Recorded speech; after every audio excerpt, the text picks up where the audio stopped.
সকলোকে সুপ্ৰভাত জনালোঁ। সকলো ভালে আছেনে? আজি মই গাজৰৰ বৰফি বনাম। তাৰ বাবে মই আধা কেজি গাজৰ মিক্সিত চপাৰত এনেকৈ চপ কৰি লৈছোঁ। পানী নিদিব আৰু গাজৰখিনি ধোৱাৰ পিছতো আপুনি মানে পানীটো নিগৰাই ল'ব। পানী থাকিলে মানে বস্তুটো ফৰফৰীয়া নহয়। এতিয়া চব কিমান ধুনীয়া পিহনাত পিহা আগতে হৈ গৈছে, সোনকালে হৈ যায়। তাৰপিছতে সেই একে বাতিৰে মই 4 ভাগৰ 3 ভাগ গুড় লৈছোঁ। গুড়খিনি মই আগতীয়াকৈ গলাই লৈছোঁ। এয়া চব গুড়খিনি। তাৰপিছতে এই বৰফিটোত কি দিম জানে? এয়া মগজ দিম, মখনা, তিল, ৰঙা বাদাম। এই গোটেইখিনি মই আগতীয়াকৈ শুকান কেৰাহী এখনত ভাজি লৈছিলোঁ। জোখটো হৈছে মখনা এই বাতিৰে 2 বাতি দিছোঁ, বাকী চব আধা বাতি দিছোঁ। তাৰপিছত শুকান কেৰাহীত ভাজি পেলাই গুড়ি কৰি মই মিক্সিতে গুড়ি কৰি লৈছোঁ এনেকৈ। এইখিনি মই গাজৰৰ বৰফিৰ লগত দি দিম। এতিয়া ঘিউ, আমুল ঘিউ এচামুচ দিম। মই গাজৰখিনি মানে মিক্সিত মাৰোঁতে ইলাচি 4টামানো দি দিছোঁ ইয়াত, একেলগতে হৈ গৈছে আৰু। এয়া ঘিউ লৈছোঁ, আমুল ঘিউ এচামুচ। আপুনি এচামুচ ঘিউতে ধুনীয়াকৈ মানে বৰফি বনাই ঘৰতে খাব পাৰে, ল'ৰা ছোৱালীকো খুৱাব পাৰিব। স্বাস্থ্যসন্মত বস্তু আমি এইবোৰ অকণমান যত্ন কৰিলে ঘৰতে চব হৈ যায় আৰু সোনকালে হৈ যায়। মই চব এইবোৰ মিক্সিতে মাৰি লৈছোঁ চব। গুড়খিনি আগতে গলাই লৈছোঁ, সেইকাৰণে বেছি টাইম নালাগে আৰু। এতিয়া মই গাজৰখিনি ইয়াত দি দিম।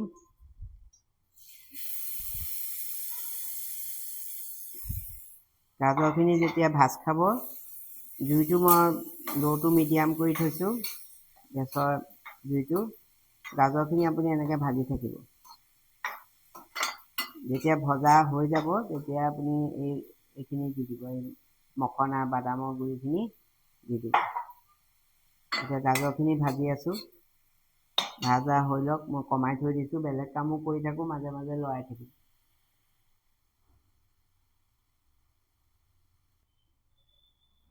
প্ৰায় গাজৰখিনি 10 মিনিটমান ভাজিলোঁ। ধুনীয়া গোন্ধ এটা ওলাইছে। ইলাচি দিয়া আছিলে যে, সৰু ইলাচিটো, এয়া চব। তাৰপিছত এতিয়া মই এইখিনি বাদাম যে মখনা গুড়ি কৰি থৈছিলোঁ, এইখিনি ইয়াত দি দিম তিলেৰ সৈতে। এইখিনি ভালকৈ মিলাই ল'ম। গুড়খিনি দিওঁতে আৰু মানে বস্তুটো ভালকৈ চাব লাগিব, নহ'লে মানে বৰফিটো কোমল হৈ থাকিলেও বেয়া লাগিব, বেছি টান হ'লেও বেয়া লাগিব। সেই হিচাপটো মানে বহুত মানে দৰকাৰ আৰু সেইটো।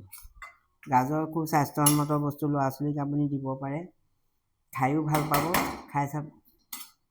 খাই চাবচোন, এনেকৈ বনাই এদিন। মই বনাই আছোঁ বাৰু। এতিয়া আপুনি এই পাউডাৰ গাখীৰৰ পেকেটটো 10 টকীয়া ইয়াত দি দিম।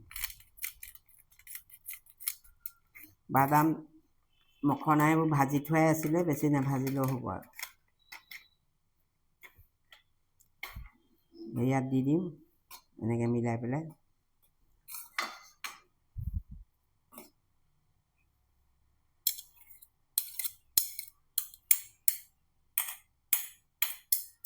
এই মই গলাই থোৱা গুড়খিনিও ইয়াত দি দিম। আগতে গলাই থ'লে ভাল, পিছতো আপুনি গলাই ল'ব পাৰে। মই আগতে গলাই থৈছিলোঁ, মানে সোনকালে হৈ যায় আৰু। যদি মিঠাটো অলপ কম হয় আৰু অকণমান গুড় আপুনি চকলিয়াই ইয়াত দি দিব পাৰে। মই এইখিনি গুড়খিনি দি পেলাই লৰাব লাগিব অকণমান 10 মিনিটমান। গুড়খিনি মানে আঠা হ'ব লাগিব নহয়, নাৰিকল লাডু যেনেকৈ বনাওঁ তেনেকুৱা হ'ব লাগিব।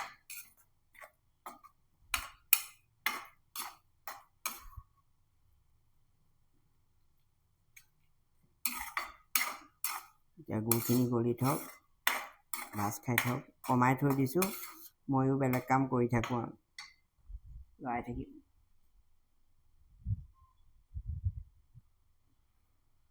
এয়া ভাজি আছোঁ। এতিয়া কেৰাহীৰ পৰা মানে বস্তুটো এৰ খাই যাব লাগিব। গেছৰ ফ্লেমটো অকণমান বঢ়াই দিব, বেছি হাই নকৰিব, অকণমান বঢ়াই দিব, সোনকালে হৈ যাব আৰু।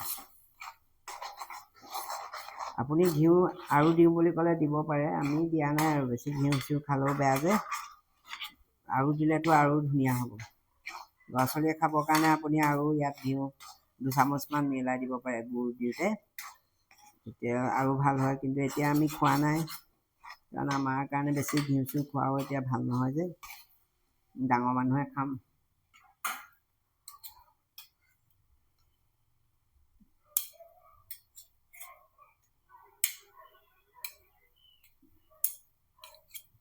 এতিয়া মখনাত মানে বহুত কেলচিয়াম থাকে। আপুনি মেডিচিন খোৱাতকৈ এইবোৰ বস্তু খালে আপোনাৰ সোনকালে কামতো দিব আৰু ভাল হ'ব। মেডিচিনৰ আজিকালি যি দাম হৈছে, মানে ডক্টৰৰ ওচৰত মেডিচিন কিনিবলৈ গ'লে আপোনাৰ 2000 টকা কমে নহয়, কিন্তু এইবোৰ বস্তু আপুনি বনালে 2000 টকাতে বহুত কেইবাদিনো খাব পাৰিব, মানে বহুত দিন লাগে।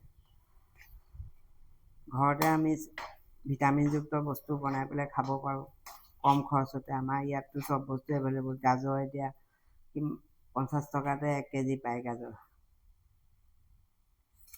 ৰঙা গাজৰটো হ'লে দেখিবলৈ ভাল হয়, কিন্তু আমাৰ এইটো থলুৱা গাজৰ যে, গোন্ধটো খুব ধুনীয়া, আম গোন্ধাই আছে একেবাৰে মিক্সিত মাৰোঁতে। আৰু অকণ ভাজ খাব লাগিব। আঠালেতিয়া হৈছে বাৰু, আৰু অকণ ভাজি ল'ব লাগিব। এতিয়া জুইটো আৰু অকণ কমাই দিম, মই মানে আপ ডাউন কৰি থাকিব লাগিব গেছটো, জুইটো। এতিয়া আকৌ আপুনি অকণ কমাই দিব, লাগি ধৰিব পাৰে যে, কমাই দিছোঁ অকণমান।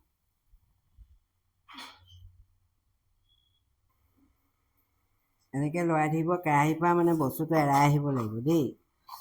পটকৈ বৰফি কাটি দিলে কোমল কোমল হ'ব, খাবলৈ ভাল নালাগিব। এনেকৈ কেৰাহীৰ পৰা আৰু অলপ ভাজিব লাগিব, কেৰাহীৰ পৰা বস্তুটো এৰাই আহিব লাগিব, পানীটো একেবাৰে শুহি যাব লাগিব।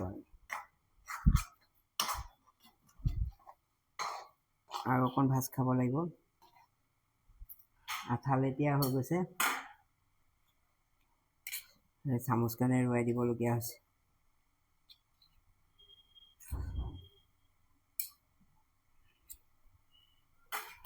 গাজৰে বেলেগ বেলেগ বস্তু বনাব পাৰি, লাডু বনাব পাৰি, কেক বনাব পাৰি, ইয়াৰ বৰফি বনাব পাৰি, বিভিন্ন ধৰণৰ বস্তু বনাব পাৰি গাজৰে।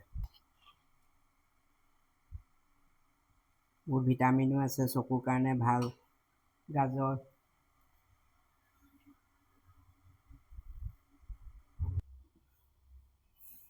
এনেকৈ আপুনি লাষ্টত ভাজি ভাজি কেৰাহীখনৰ পৰা যেতিয়া এৰাই আহিব, আপুনি হাতেৰে এনেকৈ গোল কৰি চাব বস্তুটো কিমানখিনি টান হৈছে।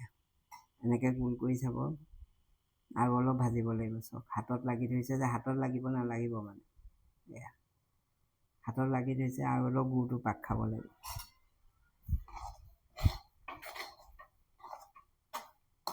গুৰটো আৰু অলপ পগাব লাগিব।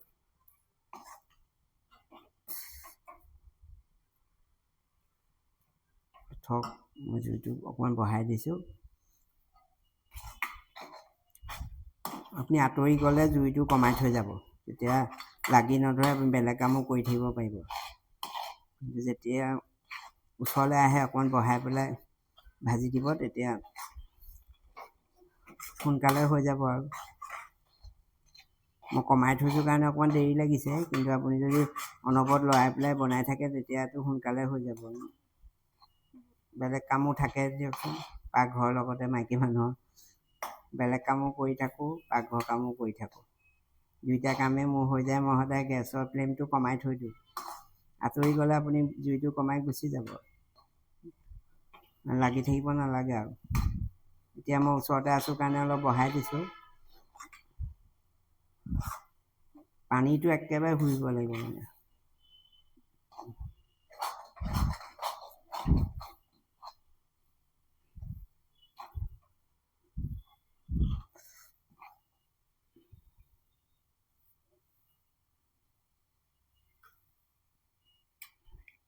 কেনেকৈ আঠালে যদি লেখীয়া হৈ গ'ল দেখিলে, গোন্ধটো খুব ধুনীয়া ওলাইছে। ইলাচি দি দিছোঁ যে। আপুনি চেনি দিও বনাব পাৰে। চেনিটো যিটো গুড়ৰ জোখ দিছোঁ সিমানটো লৈ হ'ল। পানীটো মানে তাত গুড়ত যদি মই আধা কাপ পানী দিছোঁ, তাত চেনিত আপুনি এই চামুচখনে 2 চামুচমান পানী দিব, বেছি নিদিব।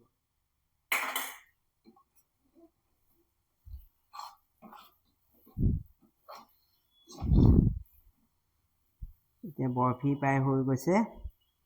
এতিয়া মই জুইটো অফ কৰি দিম। অফ কৰি পেলাই এই থালখনত আজি বৰফি কাটিম। বেছি নহয় যে সেইকাৰণে থালখনতে লৈছোঁ। এতিয়া মই জুইটো অফ কৰি দিলোঁ। ধুনীয়া গোন্ধ এটা ওলাইছে ভজা ভজা। আপুনি কম খৰচতে এচামুচ ঘিউতে ঘৰতে মানে স্বাস্থ্যৱান বৰফি বনাই খাব পাৰে। কাৰো অপকাৰ নকৰে। কাৰোবাৰ অসুখ থাকিলেও, ডায়েবেটিছ থাকিলেও গুড় দি বনোৱাৰ কাৰণে এদিন খাব পাৰে। সদায় খালে গুড়টোও বেয়া বাৰু, তথাপি কেতিয়াবা তেওঁলোকেও খাবলৈ মন যায়। তেনেকৈ আপোনাৰ যদি ডায়েবেটিছ আছে এনেকৈ আপুনি বনাই খাব। কেতিয়াবা চবৰে খাবলৈ মন যায় দিয়কচোন। এইখিনি এতিয়া মই মিলাই লওঁ বৰফি কাটিবৰ কাৰণে।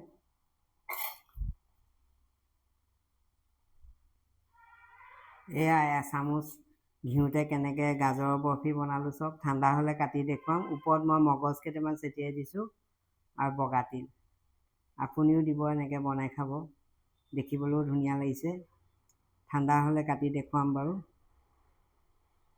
আজিলৈ আহোঁ দেই, বাই বাই।